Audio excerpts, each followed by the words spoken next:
Hello, हाय, राधे राधे, जय Shri Krishna all of student. मैं विष्णु पोद्दार आप सभी का आपके अपने YouTube channel Lohagarh Bajrang classes में हार्दिक स्वागत करता हूँ। मेरे प्यारे विद्यार्थियों, प्राचीन भारतीय इतिहास के अंतर्गत जो हमारी क्लासेस चल रही हैं उसमें हमने कल से दक्षिण के भारत के जो राजवंश हैं उनको शुरुआत की है कराने की। पहले करा दिया हमने, इससे पहले पल्लव वंश को कराया है। आज कराने वाले हैं राष्ट्रकूट वंश। तो राष्ट्रकूट वंश के बारे में क्लास शुरू करते हैं। देखिए, राष्ट्रकूट वंश की बात करें तो इस राजवंश के संस्थापक दंतिदुर्ग थे, जिन्होंने 752 ईस्वी में राष्ट्रकूट वंश की स्थापना की थी। शुरुआत में वे कर्नाटक के चालुक्य राजाओं के अधीन थे। इसकी राजधानी मनकेर या मानकेर, जो कि वर्तमान में मालखेड़ सोलापुर के निकट थी, बहुत इंपॉर्टेंट है। यानी मानकेर, राष्ट्रकूटों की राजधानी, प्रारंभिक राजधानी क्या थी? मानकेर थी। राष्ट्रकूट वंश के प्रमुख शासकों में कृष्ण प्रथम, गोविंद तृतीय, अमोघ वर्ष, कृष्ण द्वितीय, इंद्र तृतीय, कृष्ण तृतीय। एलोरा के प्रसिद्ध कैलाश मंदिर का निर्माण कृष्ण प्रथम के द्वारा करवाया गया था। मोस्ट इंपोर्टेंट है, ये पूछा जाता है, बार बार रिपीट होता है कि एलोरा के कैलाश मंदिर का निर्माण किसने करवाया था? तो कृष्ण देवराय प्रथम ने करवाया था, जो कि राष्ट्रकूट शासक थे कृष्ण प्रथम। ध्रुव राष्ट्रकूट वंश का पहला शासक था जिसने कन्नौज पर अधिकार करने हेतु त्रिपक्षीय संघर्ष में भाग लिया था।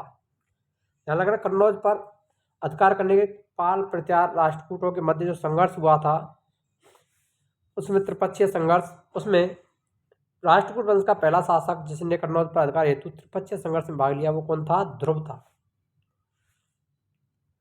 प्रत्यार नरेश वत्सराज एवं पाल नरेश धर्मपाल को इसने पराजित किया था। ध्रुव को धारावर्ष भी कहा जाता है। मोस्ट इंपोर्टेंट है, दूसरा नाम जाना जाता है। धारावर्ष की उपाधि किसको प्राप्त थी? ध्रुव को प्राप्त थी। गोविंद तृतीय ने त्रिपक्षीय संघर्ष में भाग लेकर चक्रा युद्ध और उसके संरक्षक धर्मपाल और प्रत्यार वंश के शासक नागभट्ट द्वितीय को पराजित किया था। प्रत्यार शासक था नागभट्ट द्वितीय और धर्मपाल और चक्रा युद्ध। ध्यान रखना, किस राष्ट्रकूट शासक ने चक्रा युद्ध को, धर्मपाल को और नागभट्ट द्वितीय को पराजित किया था? तो वो कौन थे? गोविंद तृतीय, क्योंकि राष्ट्रकूट शासक थे। पल्लव, पांड्य, केरल और गंग शासकों के संघ को गोविंद तृतीय ने नष्ट कर दिया था। अमोघ वर्ष जैन धर्म का अनुयायी था। इसने कन्नड़ में कवि राजमार्ग की रचना की थी। कन्नड़ भाषा में इसने कवि राजमार्ग नामक रचना की थी। किसने? अमोघ वर्ष ने। आदि पुराण के रचनाकार जिनसेन, गणित सार संग्रह के लेखक महावीराचार्य और अमोघ वृत्ति के लेखक सक्तायन अमोघ वर्ष के दरबार में रहते थे। मोस्ट इंपोर्टेंट है कि अमोघ वर्ष शासक था, उसके दरबारों में कौन कौन से? जिनसेन था, ध्यान रखना। गणित संग्रह के लेखक महावीराचार्य भी थे। अमोघ वृत्ति का लेखन करने वाले सक्तायन अमोघ वर्ष के दरबार में रहते थे। मोस्ट इंपोर्टेंट है, यहाँ से क्वेश्चन पूछे जाते हैं, खासकर जिनसेन से क्वेश्चन बनता है। अमोघ वर्ष ने तुंगभद्रा नदी में जल समाधि लेकर अपने जीवन का अंत कर दिया था। इंद्र तृतीय के शासन काल में अरब निवासी अल मसूदी भारत आया था। मोस्ट इंपोर्टेंट है, ये भी क्वेश्चन पूछा जाता है कि अल मसूदी किसके समय भारत आया था? तो इंद्र तृतीय के समय आया था। मोस्ट इंपोर्टेंट लगा लेना इसको। और किस वंश के काल में आया था अल मसूदी? राष्ट्रकूटों के समय। तत्कालीन राष्ट्रकूट शासकों को भारत का सर्वश्रेष्ठ शासक कहा गया है। कल्याणी के चालुक्य तेलप द्वितीय ने 993 ईस्वी में करक को हराकर राष्ट्रकूट राज्य पर अपना अधिकार कर लिया था।